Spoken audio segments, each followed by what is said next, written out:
প্রিয় দর্শক, গরুর পুরাণ অনুসারে যারা এই 5টি কাজ করে তাদের দেবী লক্ষ্মী পরিত্যাগ করেন।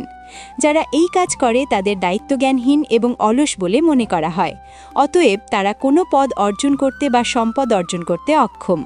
অতএব বলা হয় যে দেবী লক্ষ্মী তাদের পরিত্যাগ করেন। তাই আসুন এই 5টি কাজ অন্বেষণ করি। ভিডিওটা শুরু করার আগে আপনি যদি আমাদের চ্যানেলে নতুন হয়ে থাকেন তাহলে চ্যানেলটি সাবস্ক্রাইব করে রাখুন। 1 নম্বর, নোংরা পোশাক পরা।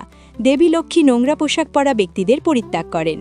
সামাজিক দৃষ্টিকোণ থেকে আপনি যদি পরিষ্কার পরিচ্ছন্ন থাকেন তাহলে লোকেরা আপনার সাথে দেখা করতে দ্বিধা করবে না। আপনি যদি ব্যবসায় থাকেন তাহলে আপনার যোগাযোগ বৃদ্ধি পাবে এবং আপনি যদি চাকরিজীবী হন তাহলে আপনার নিয়োগকর্তা আপনাকে পরিষ্কার দেখে খুশি হবেন। বিপরীতে আপনি যদি নোংরা পোশাক পরেন তাহলে লোকেরা আপনার থেকে তাদের দূরত্ব বজায় রাখবে। এমন পরিস্থিতিতে আপনার ব্যবসা স্থবির হয়ে যাবে। তাই আপনার নোংরা পোশাক পরা এড়িয়ে চলা উচিত। দ্বিতীয়ত, নোংরা দাঁতযুক্ত ব্যক্তিরা। দেবী লক্ষ্মী নোংরা দাঁতযুক্ত ব্যক্তিদের পরিত্যাগ করেন। স্বাস্থ্যের দৃষ্টিকোণ থেকে নোংরা দাঁত পেট সম্পর্কিত অনেক রোগ হতে পারে। অতএব নোংরা দাঁত থাকা ব্যক্তির অলস এবং অসুস্থ হবার সম্ভাবনা বাড়ায়। 3 নম্বর, অতিরিক্ত খাওয়া। দেবী লক্ষ্মী অতিরিক্ত খাওয়া ব্যক্তিদের পরিত্যাগ করেন। যারা অতিরিক্ত খায় তারা অনিবার্যভাবে স্থূল হয়। মোটা শরীর তাদের কঠোর পরিশ্রম করতে বাধা দেয়।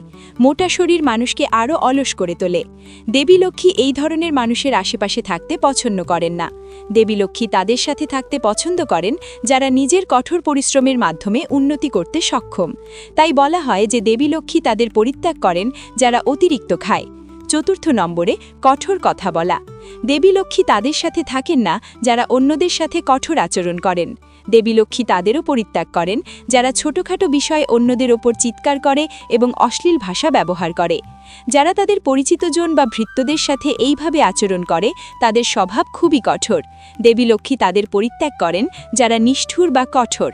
5 নম্বরে, যারা সূর্যোদয় বা সূর্যাস্তের সময় ঘুমায়। দেবী লক্ষ্মী তাদের পরিত্যাগ করেন যারা সূর্যোদয় বা সূর্যাস্তের সময় ঘুমায়। সূর্যোদয় হলো ব্যায়াম বা যোগ ব্যায়ামের সময়, আর সূর্যাস্ত হলো কাজের সময়। যদি কেউ এই সময় ঘুমায় তাহলে তারা দায়িত্বজ্ঞানহীন এবং অলস। এই ধরনের মানুষ তাদের জীবনে কিছু অর্জন করতে অক্ষম এবং প্রচেষ্টা ছাড়া সব কিছু কামনা করে। দেবী লক্ষ্মী কেবল তাদের উপরই সন্তুষ্ট হন যারা কঠোর পরিশ্রম করে। তাই বলা হয় যে দেবী লক্ষ্মী তাদের পরিত্যাগ করেন যারা সূর্যোদয় এবং সূর্যাস্তের সময় ঘুমায়। প্রিয় দর্শক, এই 5টি কাজের কারণে দেবী লক্ষ্মী আপনাকে পরিত্যাগ করেন। প্রিয় দর্শক, যদি আপনি এই ভিডিওটি পছন্দ করেন তাহলে দয়া করে লাইক এবং শেয়ার করুন এবং আমাদের সাথেই থাকুন।